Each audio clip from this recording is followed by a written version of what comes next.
How to Succeed, or Stepping Stones to Fame and Fortune, by Orison Swett Marden. Chapter 10. To be great, concentrate. Let everyone ascertain his special business and calling, and stick to it. Franklin. He who follows two hares is sure to catch neither. None sends his arrow to the mark in view, whose hand is feeble or his aim untrue. Cowper. He who wishes to fulfill his mission must be a man of one idea, that is, of one great overmastering purpose, overshadowing all of his aims and guiding and controlling his entire life. Bate. The shortest way to do anything is to do only one thing at a time. Cecil. The power of concentration is one of the most valuable of intellectual attainments. Horace Mann. The power of a man increases steadily by continuance in one direction. Emerson. Careful attention to one thing often proves superior to genius and art. Cicero. It puffed like a locomotive, said a boy of the donkey engine. It whistled like the steam cars, but it didn't go anywhere. The world is full of donkey engines, of people who can whistle and puff and pull, but they don't go anywhere. They have no definite aim, no controlling purpose. The great secret of Napoleon's power lay in his marvelous ability to concentrate his forces upon a single point. After finding the weak place in the enemy's ranks, he would mass his men and hurl them upon the enemy like an avalanche until he made a breach. What a lesson of the power of concentration there is in that man's life! He was such a master of himself that he could concentrate his powers upon the smallest detail as well as upon an empire. When Napoleon had anything to say, he always went straight to his mark. He had a purpose in everything he did. There was no dilly-dallying nor shilly-shallying. He knew what he wanted to say and said it. It was the same with all of his plans. What he wanted to do, he did. He always hit the bullseye. His great success in war was due largely to his definiteness of aim. He knew what he wanted to do and did it. He was like a great burning glass, concentrating the rays of the sun upon a single spot. He burned a hole wherever he went. The sun's rays scattered do no execution, but concentrated in a burning glass, they melt solid granite. Yes, a diamond even. There are plenty of men who have ability enough. The rays of their faculties taken separately are all right, but they are powerless to collect them, to concentrate them upon a single object. They lack the burning glass of a purpose to focalize upon one spot the separate rays of their ability. Versatile men, universal geniuses, are usually weak because they have no power to concentrate the rays of their ability, to focalize them upon one point until they burn a hole in whatever they undertake. This power to bring all of one's scattered forces into one focal point makes all the difference between success and failure. The sun might blaze out upon the earth forever without burning a hole in it or setting anything on fire, whereas a very few of these rays, concentrated in a burning glass, would, as stated, transform a diamond into vapor. Sir James Mackintosh was a man of marvelous ability. He excited in everybody who knew him great expectations, but there was no purpose in his life to act as a burning glass to collect the brilliant rays of his intellect, by which he might have dazzled the world. Most men have ability enough, if they could only focalize it into one grand, central, all-absorbing purpose to accomplish great things. To encourage me in my efforts to cultivate the power of attention, said a friend of John C. Calhoun, he stated that to his end he had early subjected his mind to such a rigid course of discipline, and had persisted without faltering until he had acquired a perfect control over it, that he could now confine it to any subject as long as he pleased, without wandering even for a moment, that it was his uniform habit, when he set out alone to walk or ride, to select a subject for reflection, and that he never suffered his attention to wander from it until he was satisfied with its examination. "My friend laughs at me because I have but one idea," said a learned American chemist. "But I have learned that if I wish ever to make a breach in a wall, I must play my guns continually upon one point." "It is his will that has made him what he is," said an intimate friend of Philip D. Armour, the Chicago millionaire. "He fixes his eye on something ahead, and no matter what rises upon the right or the left, he never sees it. He goes straight in pursuit of the object ahead and overtakes it at last. He never gives up what he undertakes." While Horace Greeley would devote a column of the New York Tribune to an article, Thurlow Weed would treat the same subject in a few words in the Albany Evening Journal, and put the argument into such shape as to carry far more conviction. "If you would be pungent," says Southey, "be brief, for it is with words as with sunbeams. The more they are condensed, the deeper they burn." "The only valuable kind of study," said Sydney Smith, "is to read so heartily that dinner time comes 2 hours before you expected it. To sit with your Livy before you and hear the geese cackling that saved the Capitol, and to see with your own eyes the Carthaginian settlers gathering up the rings of the Roman knights after the battle of Cannae, and heaping them into bushels, and to be so intimately present at the actions you are reading of, that when anybody knocks at the door it will take you 2 or 3 seconds to determine whether you are in your own study or on the plains of Lombardy, looking at Hannibal's weather-beaten face and admiring the splendor of his single eye." "Never study on speculation," says Waters.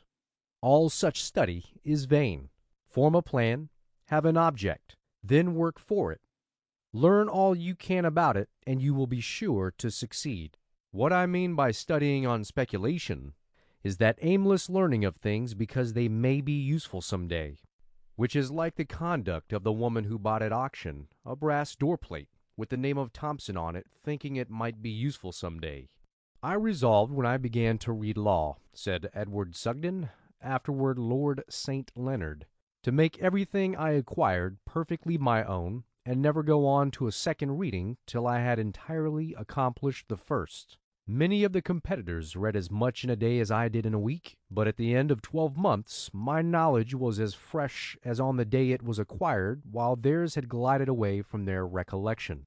"Very often," says Sydney Smith, "the modern precept of education is, 'Be ignorant of nothing,' but my advice is, have the courage to be ignorant of a great number of things, so that you may avoid the calamity of being ignorant of all things." "Lord, help me to take fewer things into my hands, and to do them well," is a prayer recommended by Paxton Hood to an overworked man. "Many persons, seeing me so much engaged in active life," said Edward Bulwer Lytton, "and as much about the world as if I had never been a student, have said to me, 'When do you get time to write all of your books? How on earth do you contrive to do so much work?' I shall surprise you by the answer I made. The answer is this: I contrive to do so much work by never doing too much at a time. A man to get through work well must not overwork himself, or if he do too much today, the reaction of fatigue will come, and he will be obliged to do little tomorrow.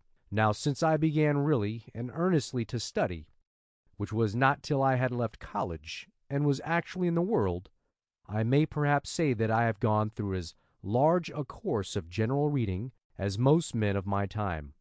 I have traveled much, and I have seen much. I have mixed much in politics, and in the various businesses of life. And, in addition to all of this, I have published somewhere about 60 volumes, some upon subjects requiring much special research. And what time do you think, as a general rule, I have devoted to study, to reading, and writing? Not more than 3 hours a day. And when Parliament is sitting, not always that. But then, during these 3 hours, I have given my whole attention to what I was about. The things that are crowded out of a life are the test of that life. Not what we would like, but what we long for and strive for with all our might we attain. One great cause of failure of young men in business, says Carnegie, is lack of concentration. They are prone to seek outside investments. The cause of many a surprising failure lies in so doing. Every dollar of capital and credit, every business thought, should be concentrated upon the one business upon which a man has embarked. He should never scatter his shot. It is a poor business which would not yield better returns for increased capital than any outside investment. No man or set of men or corporation can manage a businessman's capital as well as he can manage it himself. The rule, "Do not put all your eggs in one basket," does not apply to a man's life work. Put all your eggs in one basket and then watch that basket, is the true doctrine, the most valuable rule of all. "A man must not only desire to be right," said Beecher, "he must be right." You may say, "I wish to send this ball so as to kill the lion crouching yonder, ready to spring upon me. My wishes are all right, and I hope Providence will direct the ball." Providence won't. You must do it, and if you do not, you are a dead man. The ruling idea of Milton's life and the key to his mental history is his resolve to produce a great poem. Not that the aspiration in itself is singular, for it is probably shared in by every poet in his turn. As every clever schoolboy is destined by himself or his friends to become Lord Chancellor, and every private in the French army carries in his haversack the baton of a marshal, so it is a necessary ingredient of the dream of Parnassus that it should embody itself in a form of surpassing brilliance. What distinguishes Milton from the crowd of youthful literary aspirants, audiobooks, is his consistency of resolve. He not only nourished through manhood the dream of youth, keeping under the importunate instincts which carry off most ambitions in middle life into the pursuit of place, profit, honor, the thorns which spring up and smother the wheat, but carried out his dream in its integrity in old age. He formed himself for this achievement and no other. Study at home, travel abroad, the arena of political controversy, the public service, the practice of the domestic virtues were so many parts of the schooling which was to make a poet. Bismarck adopted it as the aim of his public life, to snatch Germany from the Austrian oppression, and to gather round Prussia in a North German confederation all the states whose tone of thought, religion, manners, and interest were in harmony with those of Prussia. To attain this end, he once said in conversation, "I would brave all dangers, exile, the scaffold itself. What matter if they hang me, provided the rope with which I am hung binds this new Germany firmly to the Prussian throne." It is related of Greeley that when he was writing his American Conflict, he found it necessary to conceal himself somewhere to prevent constant interruptions. He accordingly took a room in the Bible House, where he worked from 10 in the morning till 5 in the afternoon, and then appeared in the sanctum, seemingly as fresh as ever. Cooper Institute is the evening school which Peter Cooper, as long ago as 1810, resolved to found some day, when he was looking about as an apprentice for a place where he could go to school evenings. Through all his career in various branches of business, he never lost sight of this object, and as his wealth increased, he was pleased that it brought nearer the realization of his dream. "See a great lawyer like Rufus Choate," says Dr. Storrs, "in a case where his convictions are strong and his feelings are enlisted. He saw long ago, as he glanced over the box, that 5 of those in it were sympathetic with him. As he went on, he became equally certain of 7. The number now has risen to 10, but 2 are still left whom he feels that he has not persuaded or mastered. Upon them he now concentrates his power, summing up the facts, setting forth anew and more forcibly the principles, urging upon them his view of the case with a more and more intense action of his mind upon theirs, until one only is left, like the blow of a hammer, continually repeated until the iron bar crumbles beneath it. His whole force comes with ceaseless percussion on that one mind till it has yielded, and accepts the conviction on which the pleader's purpose is fixed. Men say afterward, he surpassed himself. It was only because the singleness of his aim gave unity, intensity, and overpowering energy to the mind." The foreman of the jury, however, said Whipple, was a hard-hearted, practical man, a model of business intellect and integrity, but with an incapacity of understanding any intellect or conscience radically differing from his own. Mr. Choate's argument, as far as the facts in the law were concerned, were through in an hour. Still he went on speaking. Hour after hour passed, and yet he continued to speak with constantly increasing eloquence, repeating and recapitulating without any seeming reason facts which he had already stated, and arguments which he had already urged.